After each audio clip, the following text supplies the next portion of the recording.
sini saya akan mempresentasikan video saya tentang faktor penyebab anak berkebutuhan khusus. Sebelum kalian menyaksikannya, terlebih dahulu saya akan memperkenalkan diri saya. Nama Irma Sarilaya, NIM 18051910, Prodi S1 PG PAUD, mata kuliah penanganan anak berkebutuhan khusus, dosen pengampu Rami Wardaningsi MPD. Anak berkebutuhan khusus adalah anak yang memiliki karakteristik khusus yang berbeda dengan anak pada umumnya, tanpa selalu menunjukkan pada ketidakmampuan mental, emosi, atau fisik. Di sini ada jenis-jenis ABK. Yang pertama itu tunanetra. Tunanetra itu anak yang mengalami gangguan daya penglihatan. Kedua, tunarungu. Tunarungu itu anak yang kehilangan atau sebagian daya pendengarannya sehingga kurang mampu berkomunikasi secara verbal. Ketiga, tunalaras. Tunalaras itu anak yang mengalami kesulitan dalam penyesuaian diri dan bertingkah laku tidak sesuai dengan norma-norma yang berlaku dalam lingkungan kelompok sehingga dapat merugikan dirinya sendiri dan orang lain. Selanjutnya, tunadaksa. Tunadaksa itu adalah anak yang mengalami kelainan atau cacat yang menetap pada alat gerak sedemikian rupa sehingga memerlukan pelayanan pendidikan khusus. Yang kelima, tunagrahita atau Down syndrome, yaitu anak yang secara nyata mengalami hambatan dan keterbelakangan perkembangan mental jauh di bawah rata-rata atau IQ di bawah 70 sehingga mengalami kesulitan dalam tugas-tugas akademik, komunikasi maupun sosial. Yang keenam, cerebral palsy, yaitu gangguan atau hambatan karena kerusakan otak sehingga mempengaruhi pengendalian fungsi motorik. Selanjutnya, yang ketujuh, gifted. Artinya, anak yang memiliki potensi kecerdasan, kreativitas, dan tanggung jawab terhadap tugas di atas anak-anak seusianya.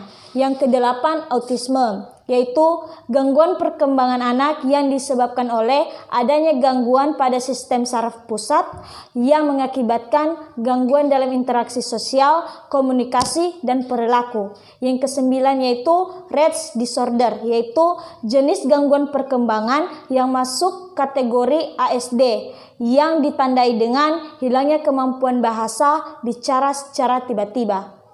Yang kesepuluh yaitu ADHD. ADHD itu yaitu anak yang hiperaktif yang selalu bergerak dari satu tempat ke tempat lain. Yang ke-11, slow learner, yaitu anak yang memiliki potensi intelektual sedikit di bawah normal tunagrahita. Yang ke-12 yaitu anak yang mengalami kesulitan belajar spesifik, yaitu anak yang secara nyata mengalami kesulitan dalam tugas-tugas akademik khusus seperti terutama dalam hal kemampuan membaca, menulis, berhitung, ataupun matematika. Diduga disebabkan karena faktor disfungsi neurologis, bukan disebabkan karena faktor intelijensi, sehingga memerlukan pelayanan pendidikan khusus. Faktor penyebab anak berkebutuhan khusus. Di sini ada faktor penyebab anak berkebutuhan khusus, yaitu satu, faktor internal. Faktor internal yaitu faktor yang berada dalam diri anak itu sendiri. Misalnya, pada saat anak dilahirkan, anak mengalami kecacatan. Yang kedua, faktor eksternal. Faktor eksternal adalah faktor yang terjadi di luar diri anak itu sendiri, misalnya terjatuh atau pengaruh lingkungan yang kurang menunjang. Selanjutnya ada penyebab ditinjau dari waktu terjadinya gangguan. Yang pertama, faktor penyebab yang terjadi saat prenatal atau dalam kandungan. Faktor penyebab yang terjadi saat prenatal ini sebab-sebabnya ada dua. Yang pertama, anosia atau kekurangan oksigen, dan yang kedua, maternal infection disease. Selanjutnya, faktor penyebab yang terjadi saat natal. Di sini meliputi segala penyebab yang terjadi pada saat lahir atau partus. Yang kedua, akibat dari tali pusat yang melilit.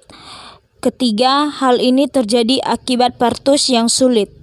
Misalnya, kepala yang melebihi proporsi atau ukuran kepala yang lebih besar atau yang lainnya. Selanjutnya, faktor penyebab yang terjadi saat postnatal. Sebab terjadinya yaitu 1. Adanya trauma, 2. Neoplasma, misalnya tumor dan kanker otak. Selanjutnya, intoxikasi atau keracunan makanan dan obat-obatan. Selanjutnya, anosia apisia. Selanjutnya, gangguan pembuluh darah ke otak. Sekian dan terima kasih.